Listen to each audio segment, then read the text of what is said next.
Live, the news you count on. Gulf Coast News at 3 on NBC. Hey, brother.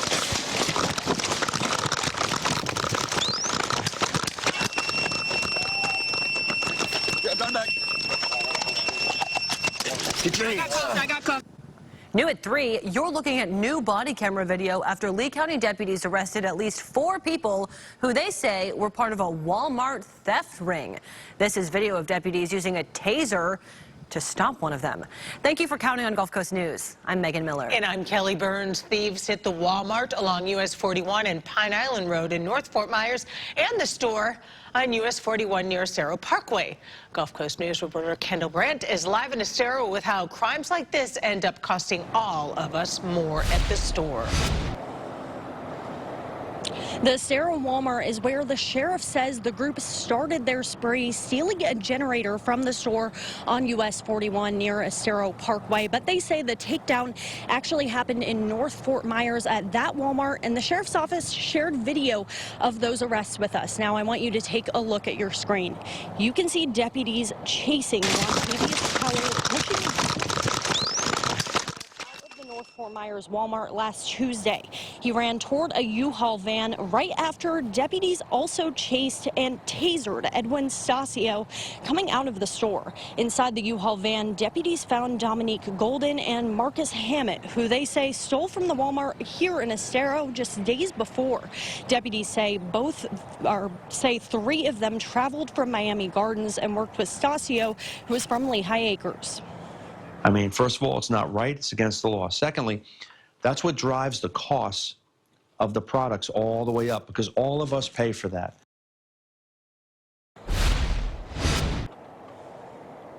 Now, at that North Fort Myers Walmart, the sheriff's office says the group used fake receipts to get away with those items. All 4 are now facing charges. Live in Estero, Kendall Brandt, Gulf Coast News. All right, Kendall, thank you. Lee County deputies arrested a man for misusing the 911 system. Kevin Samuelson called 911 at least twice on Christmas night to report an underage drinker at the bar. Deputies checked out the Seagrass Sports Bar twice on US 41 near Sanibel Boulevard and San Carlos Park. And that's when they learned that Richardson had been kicked out, and there was no underage drinker at the bar. He later admitted to deputies he was drunk when he made the call. Charlotte County deputies say a man was riding his bike on the wrong side of the road, then tried to run from them. They say Nathan Burley was riding on the wrong side of US 41 yesterday. The sheriff's office says he kept going once he saw the lights behind him. After a 2 to 3 minute chase, the deputy used a taser to stop him. Right now, Lee County deputies are trying to identify a body pulled from the Caloosahatchee River in Fort Myers. A boater found the body yesterday afternoon near the Midpoint Bridge. A witness photo shows the Coast Guard arriving at Horton Park in Cape Coral to aid in the investigation. We learned today officials do not suspect foul play and say the body is not likely a boater. Gulf Coast News will keep you updated when we find out more. It's been another deadly year for manatees along the Gulf Coast, especially in Lee County. FWC says as of December 19th, 621 manatees died in Florida. That's up from last year when we saw 565 deaths, but lower than the record year we saw in 2021 due to starvation and seagrass loss. Among this year's manatee deaths, 112 of them were in Lee County, which is about 18% of the deaths statewide. FWC says the leading cause of death for manatees was health issues for young manatees, followed by boat strikes. New at 3, the city of Cape Coral is charging more for short-term home rentals. It's an effort to battle weekend house parties after complaints from neighbors about noise and late-night traffic. Gulf Coast News reporter Jalen Barron is live in the Cape for us, explaining the higher fees and who will have to pay.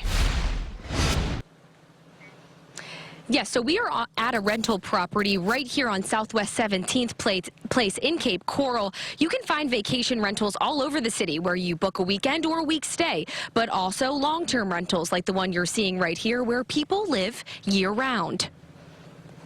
In 2026, the rental fee stays the same at $35 a year for a rental that's 6 months or longer. But a short-term rental leased less than 6 months will be charged a fee of $350 per property per year. They are counting on that residual income to come in on their investment properties. So if they have to go through like a bunch of, paperwork and this and that and fees, and then be fined if they haven't done it right. It's going to make it so complicated that people won't want to mess with it. So what's important to note is that these new fees take effect when your registration expires in 2026. So if it's due to be renewed in July, that's when you would do so. In Cape Coral, Jalen Barron, Gulf Coast News. A heads up for drivers that the big Carlos Pass Bridge getting on and off Fort Myers Beach on the south end will be closed a couple nights next week. Work will happen from 8 p.m. to 6 a.m. on January 6th and 9th. Crews will be setting the last new bridge beams. They will be letting cars go over periodically during this time. The new bridge is almost done after several years. Work should wrap up by next summer. A Hendry County man is now $5 million richer after winning a scratch-off game. Austin Guerrero won with a $20 game ticket and claimed his prize, a lump sum payment of more than $3 million. Starting Thursday, people convicted of abusing animals in Florida will be put in a new public database. Lee County already has its own. You'll be able to search names of animal abusers so you don't let them adopt another pet. This comes after a St. Petersburg man was accused of cutting off the head of his newly adopted dog. Crime Stoppers is asking for your help in finding their longest-standing top 10 most wanted fugitive. Crime Stoppers says Troy Bolin has been on the list for nearly 20 years.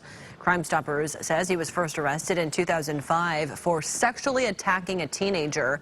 Then they say a second victim came forward saying they were raped repeatedly by Bolin when they were 7 years old. When the charges came to light, Crime Stoppers says he escaped and hasn't been seen since. If you know anything about this, give them a call. A 66-year-old woman in Palm Beach County is accused of killing her 97-year-old mother. The sheriff's office says Patricia Blake was found dead Friday in the condo that the two shared. A neighbor said she would often see the pair in passing. We see her daughter push her outside on a regular basis, like from what we can see. Was good care, and the other neighbors, Carol and Lewis, I think they can tell you too the same thing. Investigators arrested Martha Blake and charged her with murder. Florida's first bear hunt since 2015 is officially over. Gulf Coast News is working to find out how many bears hunters killed. This year, 172 permits were issued. FWC has not released the numbers for the amount of bears killed. There was a lot of pushback over the hunt. A group called Bear Warriors United offered hunters $2,000 each in exchange for their permits. 12 swans were found dead at Lake Eola in central Florida over the past week. The first 2 swans were found dead on September 23rd. That number went up to 12 over the past 5 days. The sudden increase is raising concerns about a possible avian flu outbreak. One Orlando City commissioner says the situation could echo a similar outbreak seen in February of 2024, prompting the city to act quickly. If it is the avian flu, we will handle it like we did the last situation. We will put up signs. We are already sanitizing out of an abundance of caution, and we're going to be taking all the safety protocols. Officials say the response is becoming more challenging because the deaths happened during the holidays when specialized veterinary experts aren't as available. City officials say they're closely watching the situation. Extra state troopers will be patrolling Florida roads and highways this week and over the New Year's holiday. An estimated 6.7 million Floridians are driving more than 50 miles from home. FHP tracked thousands of crashes and hundreds of deaths on Florida roads last December, many caused by drugs and alcohol. Troopers are sending out a warning, telling people to get plenty of sleep before driving, expect delays on the roads, and have a plan to get home if you plan to drink alcohol. Everybody has that same drive to get to where they're going. Everybody gets frustrated, so it's about just checking yourself and just realizing we're all trying to enjoy the holidays. We're all trying to get to a destination to enjoy family time. If you see a drunk driver on the road, you can call STAR FHP. As we continue to celebrate the holiday season, Gulf Coast News is proud to bring you some of your stories from the last year. Join us New Year's Day at 3 p.m. for the Gulf Coast News Stories to Share Holiday Special. It's an hour of your stories and performances with heart and humor. That's Thursday at 3 p.m. here on Gulf Coast NBC. Ahead at 3:30, the high-stakes meeting in Florida between President Trump and Israeli President Benjamin Netanyahu. And flu cases nationwide are getting worse. Next at 3, what doctors are saying now with so many still gathering or traveling for the holidays.